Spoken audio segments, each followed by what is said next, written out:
Welcome guys. यहाँ पर हम बिजनेस स्टडीज क्लास 12th के सारे चैप्टर्स को कवर करेंगे from my hand written notes. Revision purpose से मैंने ये नोट्स और ये क्लासेस बनाई हुई हैं ताकि एंड टाइम पे जब आप रिवीजन करें तब हम बुक से रिवाइज तो नहीं कर सकते हैं ना सारे टॉपिक्स को, इसलिए हमारे पास हैंड रिटन नोट्स होना बहुत ज़रूरी है। और ये मैंने आपकी फुल कवरेज किया हुआ है एनसीईआरटी बुक से।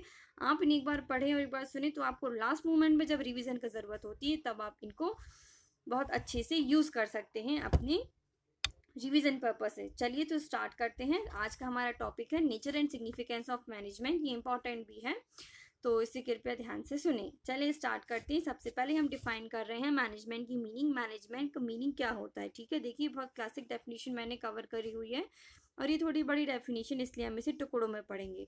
तो मैनेजमेंट क्या है? It is the process of planning, organising, actuating, controlling of an organisations operations. ठीक है, एक्चुएटिंग मीन्स क्या है? ऑपरेशंस।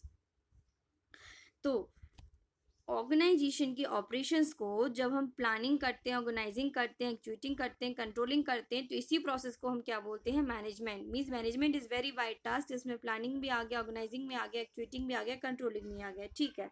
पर ये सब चीज़ें हम क्यों करते हैं? प्लानिंग, ऑर्गेनाइजिंग, एक्चुएटिंग, कंट्रोलिंग क्यों करते हैं? In order to achieve coordination, ताकि हम कोऑर्डिनेशन अचीव कर सकें। किन के बीच में? ह्यूमन रिसोर्सेज के बीच में एंड मटेरियल रिसोर्सेज के बीच में, in an effective and efficient manner में, फॉर अटेनमेंट ऑफ गोल्स। ठीक है, कोऑर्डिनेशन हम क्यों रखते हैं इनके बीच में? ताकि हम अपने गोल्स को फाइनली अचीव कर पाएं। और ये डेफिनेशन किसने दी है? Robert L Trilly and M Gene Newport ने ये डेफिनेशन दी हुई है। चलिए यहाँ पे एक दो इंपॉर्टेंट टर्म आई है, इफेक्टिव एंड एफिशिएंट, और आप इनके कीवर्ड्स को ग्रैस्प करिए, इन कीवर्ड्स को पकड़िए तो आपको ये कंसेप्ट बहुत क्लियर हो जाएगा और ज़्यादा इसमें फिर डिटेल में याद रखने की ज़रूरत नहीं है। इफेक्टिव मीन्स होता है to achieve goals and targets. में एग्जांपल से समझा देती हूँ। सपोज अगर हमारा टारगेट था कि 1 ईयर में हमें कुछ अमाउंट प्रोडक्शन करना था, इतने यूनिट्स प्रोडक्शन करना था, और अगर वो हमने अचीव कर लिया गोल तो हम क्या बोलेंगे? इफेक्टिव ऑर्गेनाइजेशन है। पर साथ में एक बात और, एफिशिएंट विथ मिनिमम रिसोर्सेज। वो हमने यूनिट्स तो प्रोड्यूस कर ली साल भर में जितने में प्रोड्यूस करनी थी, बट हमें मिनिमम रिसोर्सेज के साथ ही उसे कंप्लीट करना है टारगेट को। अगर हमने ज़रूरत से ज़्यादा रिसोर्सेज यूज़ करके वो एक साल का प्रोडक्ट हमने एक साल का गोल हमने अचीव किया तो फिर हम उस पर ये नहीं कहेंगे कि ऑर्गेनाइजेशन एफिशिएंट है। अच्छा, ये बात ध्यान रखिए, यहाँ बीच में एंड है, मतलब कि ऑर्गेनाइजेशन को इफेक्टिव होना भी ज़रूरी है और एफिशिएंट होना भी ज़रूरी है। मतलब इफेक्टिव रिसोर्सेज को यूज़ करना है और साथ में इफिशिएंटली भी हमको रिसोर्सेज को यूज़ करना है, ठीक है। Come to the next point. अब हम कैरेक्टरिस्टिक्स पढ़ेंगे मैनेजमेंट की। ये सब क्या है? कैरेक्टरिस्टिक्स हैं मैनेजमेंट की, ठीक है। चलो तो स्टार्ट करते हैं।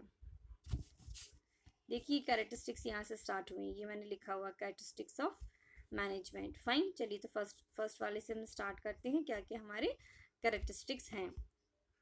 सबसे पहले management is goal oriented process. Management कैसी प्रोसेस है? गोल ओरिएंटेड है, मतलब कि इसका टास्क क्या है मैनेजमेंट का? कि वो गोल्स को अचीव करवाती है। हाउ? गोल्स को कैसे अचीव करवाती है? Unites the efforts of different individuals. जो भी डिफरेंट इंडिविजुअल्स होते हैं ऑर्गेनाइजेशन में, डिफरेंट डिपार्टमेंट्स होते हैं, डिफरेंट फंक्शंस होते हैं, उन सबको यूनाइट कराती है। यूनाइट करने से गोल ओरिएंटेड प्रोसेस बन जाती है management. Now next, it is all pervasive. Pervasive mean सब में व्याप्त है। कैसे व्याप्त है? उसका मीनिंग ये है कि भले इकोनॉमिक एक्टिविटी हो, सोशल एक्टिविटी हो, पॉलिटिकल एक्टिविटी हो, कोई सी भी एक्टिविटीज हो, मैनेजिंग करने का जो प्रोसेस है वो सब में सेम है। द एक्टिविटी जो इन्वॉल्व होती है in managing an enterprise common to all the organisations whether economic, social और पॉलिटिकल। तो कहीं की भी बात कर लो आप, जो मैनेजिंग करने की जो एक्टिविटीज़ है वो सब में सेम है, भले वो इकोनॉमिक एक्टिविटी हो, सोशल हो, पॉलिटिकल हो या दूसरी एक्टिविटीज़ हो, पर मैनेजिंग की जो एक्टिविटी वो सब में सेम है, इसलिए बोला है management is all pervasive. Okay, next is management is multi dimensional. बहुत सारे डायमेंशन है मैनेजमेंट में। तो कितने डायमेंशन है? 3 डायमेंशन है। एक है मैनेजमेंट ऑफ वर्क, एक है मैनेजमेंट ऑफ पीपल और एक है मैनेजमेंट ऑफ ऑपरेशंस, ठीक है। चलिए आगे बढ़ते हैं। सो सबसे पहले आया है हमारा टॉपिक मैनेजमेंट ऑफ वर्क। क्या लिखा है इसमें? All organisations have some work, product और सर्विसेज, ठीक है। बिल्कुल, मैनेजमेंट जो होता है उसके पास कुछ वर्क होता है, या तो प्रोडक्ट को स्पेशलाइजेशन करेगा, उनका प्रोडक्शन करेगा, या फिर सर्विसेज पे वर्क करेगा, जैसे कि ट्रीटमेंट टू पेशेंट, ठीक है। और क्या डायमेंशन है? नेक्स्ट है मैनेजमेंट ऑफ पीपल। यहाँ पे अगेन 2 डायमेंशन हो गए, क्योंकि एम्प्लॉयज एज इंडिविजुअल भी रहते हैं और employees as a group of peoples भी रहते हैं, ठीक है। Next is management of operations को मैनेज करते हैं। And here operation means what? Production process के बारे में बात करी गई, दैट इज ट्रांसफॉर्म करते हैं इनपुट को इनटू डिजायर्ड आउटपुट। ठीक है, चलिए नेक्स्ट कैरेक्टरिस्टिक पढ़ते हैं। नेक्स्ट कैरेक्टरिस्टिक क्या है मैनेजमेंट का, and it is a continuous process. Management कैसी प्रोसेस है, कंटिन्यूस प्रोसेस है, कंटिन्यूस, ठीक है। So management is ongoing series of functions, planning, organising, directing, staffing and controlling. क्यों कंटिन्यूस बोला है, मतलब देखो प्लानिंग के बाद हम क्या करेंगे, ऑर्गेनाइजिंग करेंगे, ऑर्गेनाइजिंग के बाद क्या करेंगे, डायरेक्टिंग करेंगे, डायरेक्टिंग के बाद स्टाफिंग, स्टाफिंग के बाद लास्ट में हम क्या करेंगे, कंट्रोलिंग। तो क्या एक के बाद एक के बाद एक चलती रहती है ना प्रोसेस, इसलिए हम इसे क्या बोल रहे हैं, कंटिन्यूस प्रोसेस है। Next is management is a group activity. कैसी एक्टिविटी है मैनेजमेंट, ग्रुप एक्टिविटी है। Means management require team work, हमेशा मैनेजमेंट को टीम वर्क चाहिए, कोई इंडिविजुअल के बेसिस पे नहीं होगी। तो management require team work and coordination of individual assets in a common direction, ठीक है। Next management is a dynamic function. Dynamic function है, management has to adopt itself to the changing environment. Yes, हमारा business environment जो है वो पूरे change होता रहता है, चेंजिंग है, इसलिए मैनेजमेंट को भी चेंज होना पड़ता है बिजनेस इन्वायरमेंट के हिसाब से। फिर नेक्स्ट है management is intangible force. Yes, management कोई टेंजिबल नहीं है, दिखती तो ना है, कैन नॉट बी सीन, ये इंटेंजिबल है, but can be felt in the way the organisation function. जिस तरीके से ऑर्गेनाइजेशन फंक्शन करती है उस तरीके से हम मैनेजमेंट को फील कर सकते हैं। Fine, next is the objectives of management. 3 objectives है ऑर्गेनाइजेशन की, ठीक है। क्या है, organisational objective, social objective and personal objectives. Fine, बढ़िया। चलिए, तो ऑर्गेनाइजेशनल ऑब्जेक्टिव्स हैं, सोशल ऑब्जेक्टिव्स हैं एंड पर्सनल ऑब्जेक्टिव्स हैं। ऑर्गेनाइजेशनल ऑब्जेक्टिव्स कैसे हैं, management is responsible for setting objectives and achieving objectives for the organisation. तो 2 काम होते हैं ऑर्गेनाइजेशन ऑब्जेक्टिव में। वेरी फर्स्ट इज हम ऑब्जेक्टिव्स को सेट करते हैं और फिर हम उनको अचीव भी करते हैं, ठीक है। नेक्स्ट सोशल ऑब्जेक्टिव्स क्या है मैनेजमेंट के, management involves the creation of benefit for the society. Yes of course, क्योंकि हम सोसाइटी से ऑर्गेनाइजेशन लेबर, मटेरियल, कितनी सारी चीज़ें लेती है, वाटर, पावर, तो हमें सोसाइटी को बदले में बेनिफिट्स देना भी ज़रूरी है। और तो मैनेजमेंट हेल्प करती है to create benefits to the society. Next is personal objectives. Management has to reconcile personal goals with the organisation objective for harmony in the organisation. बिल्कुल, देखो हर इंडिविजुअल के कुछ अपने गोल्स होते हैं और ऑर्गेनाइजेशन की भी कुछ अपने गोल्स होते हैं। तो मैनेजमेंट क्या करती है, रिकंसाइल कर देती है, मैच कर देती है between what, personal goals and organisation goals, ठीक है। ये तो हो गए हमारे ऑब्जेक्टिव्स। चलिए आगे बढ़ते हैं and the next topic is importance of management. Okay, चलिए इम्पोर्टेंस ऑफ मैनेजमेंट पढ़ते हैं। First is management helps in achieving the goal, overall group goals. बिल्कुल, मैनेजमेंट किस में हेल्प करती है, जो ओवरऑल गोल है, दैट्स ऑर्गेनाइजेशन का पूरा जो मिलके जो गोल ओवरऑल गोल है उसको अचीव करने में हेल्प करती है। Manager gives common directions to individual efforts in achieving the overall goal of the organisation. Management किस में हेल्प करते हैं, ओवरऑल गोल को अचीव करने में हेल्प करते हैं ऑर्गेनाइजेशन की। Fine, then management increases the efficiency. Efficiency कैसे इंक्रीज करते हैं, by reducing the cost and increasing the productivity. जब भी कॉस्ट रिड्यूस होगी या प्रोडक्शन इंक्रीज होगा तो प्रोडक्टिविटी तो एफिशिएंसी तो आएगी। Fine, management creates dynamic organisations. Management helps to adopt the business environment changes, और बिजनेस इन्वायरमेंट के चेंजेस को हेल्प करता है अडॉप्ट करने में, इसलिए हम बोलते हैं कि it creates dynamic organisation. Fine, next is management help in the development of society. Development में कैसे हेल्प करता है, as management serve the purposes of different groups that constitute it. वो उनकी जो पर्पसेस होते हैं अलग अलग ग्रुप्स की, वो उन्हें पूरा करने में हेल्प करता है, इसलिए बोलते हैं कि डेवलपमेंट ऑफ सोसाइटी में भी हेल्प करता है management. Next is management helps in achieving the personal objectives. Manager lead his team in such a way that individual members able to achieve personal goals while contributing overall organization objectives। yes, ये point मैंने पहले भी repeat किया है, personal objective होते हैं हर individual के, तो मैनेजमेंट इस तरीके से काम करती है टीम के साथ कि जब ऑर्गेनाइजेशन के गोल्स को हम अचीव कर रहे हैं तो साथ में इंडिविजुअल के गोल्स भी अचीव हो जाएं। देखिए जो नेक्स्ट टॉपिक है ये बहुत ज़्यादा इंपॉर्टेंट टॉपिक है, that is management as a art and management as a science. ये टॉपिक बहुत ज़्यादा इंपॉर्टेंट टॉपिक है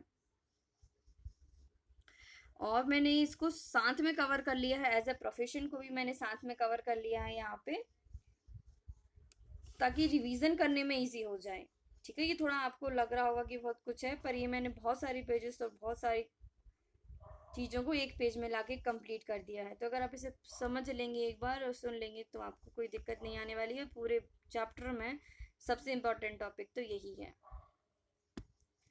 management as a science, management as a art. Fine, चलिए स्टार्ट करते हैं। एज अ आर्ट पढ़ेंगे हम, फिर as a management as a science पढ़ेंगे, फिर मैं इनका कंक्लूजन निकलवाऊंगी और फिर मैं बताऊंगी मैनेजमेंट एज अ प्रोफेशन। देखिए मैनेजमेंट की क्या क्वालिटीज़ हैं।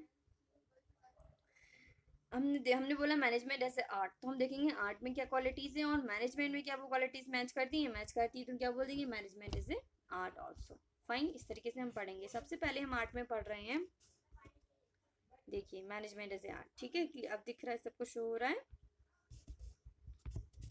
ये टॉपिक हम पढ़ने जा रहे हैं, nature of management, most important topic of this chapter. चलिए सबसे पहले क्या बोलते हैं, existence of theoretical knowledge. In art experts derive certain basic principles in their respective areas such as literature of dance and music. ठीक है, तो art में क्या होता है, कोई सर्टेन बेसिक प्रिंसिपल्स होते हैं जिन पर आर्ट वर्क करता है, जैसे कि लिटरेचर ऑफ डांस हो गया, लिटरेचर ऑफ म्यूजिक हो गया। ठीक है, इन मैनेजमेंट क्या है, lots of literature available in various areas. और किस किस एरियाज में यहाँ पे भी लिटरेचर्स अवेलेबल हैं, like in marketing, finance, HR. ठीक है, manager has to specialise in these areas. इसलिए हम क्या बोलेंगे कि existence of theoretical knowledge exist करते हैं कहाँ पर, मैनेजमेंट में भी। ठीक है, next is personalised application. The use of basic knowledge varies from individual to individual. Yes, देखिए पेंटिंग करना सबको सिखाया है। अगर सब 20 लोगों को पेंटिंग करनी आती है और उन्हें क्लासरूम में बैठा दिया जाएगा और बोलेंगे अमिताभ बच्चन की पेंटिंग करिए, तो सब बनाएंगे। तो अमिताभ बच्चन पर आप देखेंगे कि सबकी फोटो में थोड़ा थोड़ा डिफरेंस होगा। क्यों? क्योंकि यूज करने का जो तरीका है ना, वो सबका अलग होता है। यही चीज यहाँ पे समझाई गई है। तो यूज करना, जो बेसिक नॉलेज को यूज करने का तरीका है, वो इंडिविजुअल टू इंडिविजुअल डिफर करता है। इसी तरीके से इन management, manager apply the scientific methods and the body of knowledge in his own unique manner में अपनी अपनी तरीके से लोग चीज़ों को यूज करते हैं। Fine, next is the based on practice and creativity, all art is practical. Art involves creative practices. किस चीज़ की creative practices? Of existing theory knowledge की। जैसे कि music can use the 7 basic rules in his own way, in his own style. ठीक है, और management में क्या है, all managers have different skills to put the principles into practice. देखिए प्रिंसिपल्स तो सेम है मैनेजमेंट के, पर उनको अप्लाई करने का जो प्रोसेस है वो थोड़ा थोड़ा डिफर है। ठीक है, अच्छा मैंने यहाँ पे थोड़ा छोटा कर दिया है पेज को, ताकि ये एक पेज भी सब कवर हो जाए, पर जब आप पढ़ेंगे तो आपको ये बिग बिग शो होगा, क्लियर क्लियर शो होगा। ठीक है, मैंने इस पेज का साइज ही छोटा छोटा कर दिया है ताकि एक पेज में सब आ जाए। तो जब आप नोट्स लेके पढ़ेंगे, इनके प्रिंट आउट करवाएंगे, तो आपको क्लियरली सब समझ आ जाएगा। नेक्स्ट है मैनेजमेंट एज ए साइंस। तो क्या बोला है, systematised body of knowledge. Science is क्या है, सिस्टमेटिक बॉडी ऑफ नॉलेज है। Principles, its principles are based on cause and effect relationship. ठीक है, तो मैनेजमेंट में क्या है, मैनेजमेंट भी सिस्टमेटाइज्ड बॉडी ऑफ नॉलेज है, क्योंकि यहाँ पे देखिए बहुत सारे प्रिंसिपल्स होते हैं। प्रिंसिपल ऑफ टेलर हो गया, प्रिंसिपल ऑफ हेलन हो गया, तो बहुत सारे प्रिंसिपल्स होते हैं यहाँ पे, इसलिए फर्स्ट पॉइंट मैच कर गया साइंस का और मैनेजमेंट का। नेक्स्ट है principle based on experimentation. Scientific principles are first developed through observations, okay, then tested through repeated experimentations.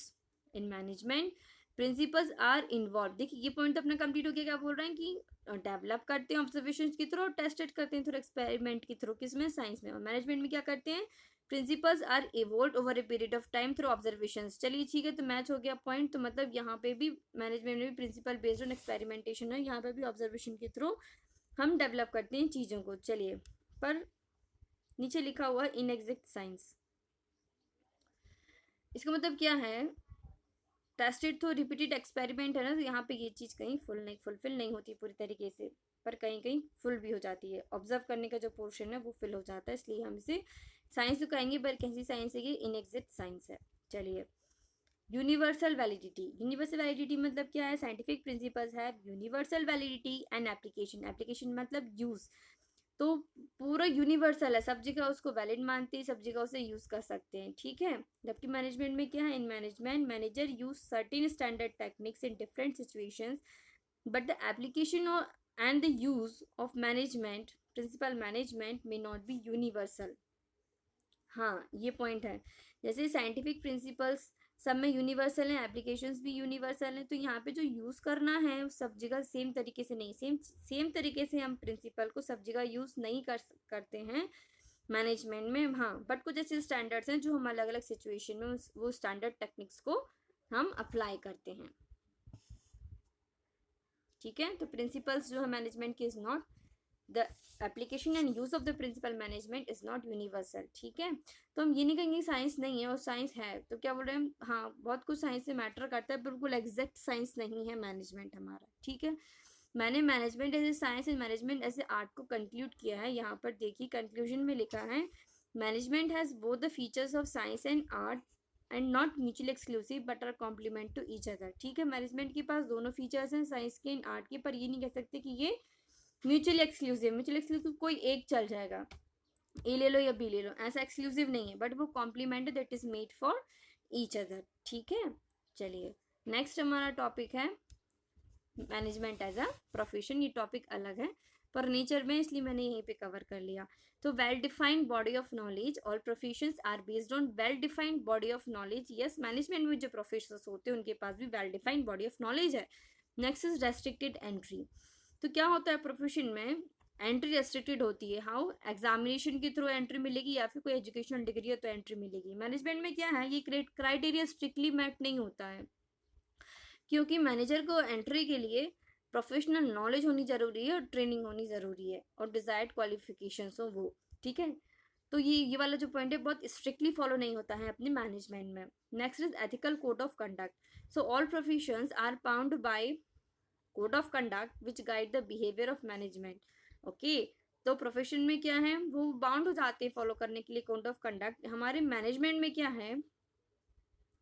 कोई कंपल्शन नहीं है कि मैनेजमेंट कोड ऑफ कंडक्ट को फॉलो करे। देखिए पूरा पॉइंट मैं बताती हूँ क्या लिखा है। In management there are several associations that let down the code of conduct, but however no compulsion on manager to be the member of such association, ठीक है। तो ये वाला पॉइंट भी कोई स्ट्रिक्टली फॉलो नहीं होता है मैनेजमेंट में। Next is service motive. The basic motive of profession is to render client interest. बिल्कुल, बेसिक मोटिव क्या है प्रोफेशन का? क्लाइंट के इंटरेस्ट को सर्व करें। और मैनेजमेंट में बेसिक पर्पस क्या है? गोल्स को अचीव करें, ठीक है। देखिए आप जब पढ़ेंगे तो आपको प्रिंट आउट में ये चीज़ें सब बड़े बड़े ही शो होंगी, बिग साइज में। मैंने पेज का साइज शॉर्ट कर लिया था ताकि मैं एक बार में ही आपको सारी चीज़ें पढ़ा पाऊँ। ये बहुत बड़ा टॉपिक है और इस खासकर इस नेचर ऑफ मैनेजमेंट का मुझे नोट्स बनाने में वाकई में बहुत टाइम लग गया, क्योंकि बुक में उतना क्लियरली नहीं देख लिया था, तो मुझे एक पॉइंट को बहुत अच्छे से एक पॉइंट को पढ़ना पड़ा, तब जाके ये नोट्स बनी है आपकी। चलिए आगे बढ़ते हैं। Levels of management. तो 3 levels of management, top, middle, operational. Top management में सीनियर मोस्ट एग्जीक्यूटिव्स रहते हैं। मिडिल मैनेजमेंट का काम है लिंक करना टॉप को एंड लोअर लेवल मैनेजर्स को। और ऑपरेशनल में क्या होता है कि लोअर लेवल होते हैं हायरार्की में, वो लोग यहाँ पे आते हैं ऑपरेशनल मैनेजमेंट में। फाइन, चलिए आगे बढ़ते हैं। Functions of management. फंक्शंस क्या क्या है मैनेजमेंट के, और ये जो फंक्शंस है उन्हें हम एक एक चैप्टर में अलग से पढ़ेंगे आगे जाके।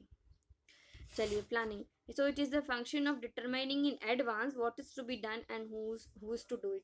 तो प्लानिंग क्या है? हम एडवांस में ही प्लान कर लेते हैं कि हमको क्या करना है और किस तरह से करना है। सपोज मैं अगर घर का ही एग्जाम्पल दूँ, चलो मैनेजमेंट का एग्जाम्पल देती हूँ कि मैनेजमेंट में ये हो गया कि हमको 1000 यूनिट्स प्रोड्यूस करनी है।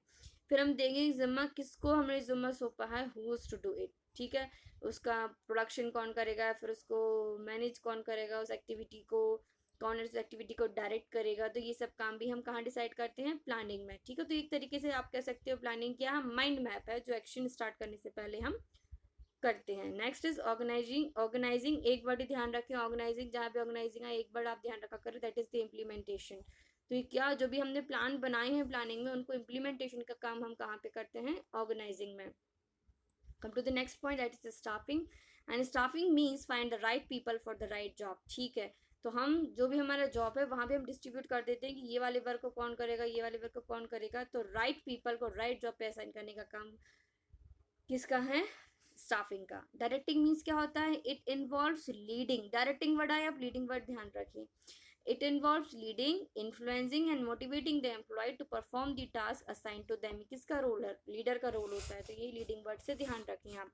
Next is controlling. It is the function of monitoring the organisational performance towards the attainment of goals and to take correct action. देखिए कंट्रोलिंग में क्या है, मॉनिटरिंग प्रोसेस तो आती ही है, साथ में कि इंपॉर्टेंट फैक्टर है। और कंट्रोलिंग का जो क्या होता है, देखिए हमको ऐसे प्रोडक्शन करना था 1000 गुड्स का, और हम प्रोड्यूस कर पाए ओनली 1000 प्रोड्यूस करना था, 900 यूनिट्स ही प्रोड्यूस कर पाए हम। ठीक है, तो एक हमारा स्टैंडर्ड गोल था, एक हमारा एक्चुअल गोल था। अब इनमें डिफरेंस आ गया है ना, तो उस डिफरेंस को हम कैसे ठीक करें ताकि नेक्स्ट ईयर हमारा 1000 की प्रोडक्शन हो। तो मतलब जो स्टैंडर्ड जो गोल्स थे और जो एक्चुअल जो हमने गोल अचीव करे हैं, उनमें जो डिफरेंस है, वो डिफरेंस को हटाने के लिए हम कुछ करेक्टिव एक्शंस लेते हैं। तो वो वाली एक्टिविटी कहाँ पे आती है, कंट्रोलिंग में आती है वो वाली एक्टिविटी। ठीक है, आपको कोई डाउट्स है तो आप कमेंट बॉक्स में पूछ सकते हैं। नेक्स्ट इज, बाकी मैंने कोशिश की कि चैप्टर आपके लिए बहुत सिंपल हो जाए। देखिए सब टफ पार्ट जो था इस चैप्टर का वो हो चुका है कवर, अब तो बहुत इजी टॉपिक्स ही बचे हैं जो इजीली कवर्ड हो जाएंगे। And the last topic is coordination. So coordination क्या है, the process by which a manager synchronise the activities of different departments is known as the coordination. And synchronise मतलब link करना, वो एक डिफरेंट डिपार्टमेंट की जो एक्टिविटीज है उनको लिंक करने की प्रोसेस को ही हम क्या बोलते हैं, कोऑर्डिनेशन बोलते हैं। Next is the characteristics of coordination. क्या क्या कैरेक्टरिस्टिक्स है कोऑर्डिनेशन के, so coordination integrates the group efforts. ठीक है, ग्रुप एफर्ट्स जो होते हैं उनको वो इंटीग्रेट करता है। Next is coordination ensures unity of actions. ठीक है भाई, तो यहाँ पे कीवर्ड क्या हो गया, unity.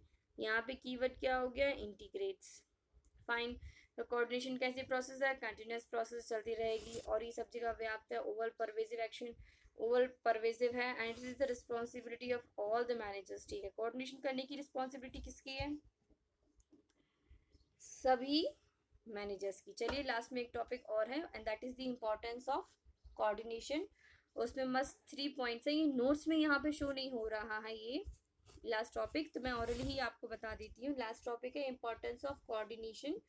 So first is growth in size. तो इम्पोर्टेंस ऑफ कोऑर्डिनेशन में बेसिकली कोऑर्डिनेशन हमें क्या प्रोवाइड करता है, कोऑर्डिनेशन से हमारी ग्रोथ होता है, ग्रोथ होती है ऑर्गेनाइजेशन की, growth in size. Second is functional differentiation and the third is specialisation. Yes, specialisation provide करते हैं हमें कोऑर्डिनेशन। अगर हम कोऑर्डिनेशन करेंगे तो हम स्पेशलाइजेशन में बहुत आगे बढ़ जाएंगे। बस इतना ही चैप्टर है। मैं आपको बताऊं, आपका ये चैप्टर जो है इसमें सब इजी है, बस जहाँ पे आपको ध्यान देना है ना, ध्यान देने वाली जो बात है और जो टफ पोर्शन में अगर बोलूँ इस चैप्टर का, तो वो ये nature of management as in science and as in art. और बुक में तो मैं बोलूँगी बहुत अच्छे से डिफाइन नहीं किया था, इसलिए मुझे पढ़ने में इस टॉपिक को बहुत टाइम लग गया, और बहुत ही अच्छे से आपकी बुक से ही, एनसीईआरटी की बुक से ही फिर मैंने ये नोट्स बनाए हैं। सो आप डेफिनेटली इसे एक बार देखिए, आप बहुत कम टाइम में इस चैप्टर को कवर कर लेंगे। Thank you.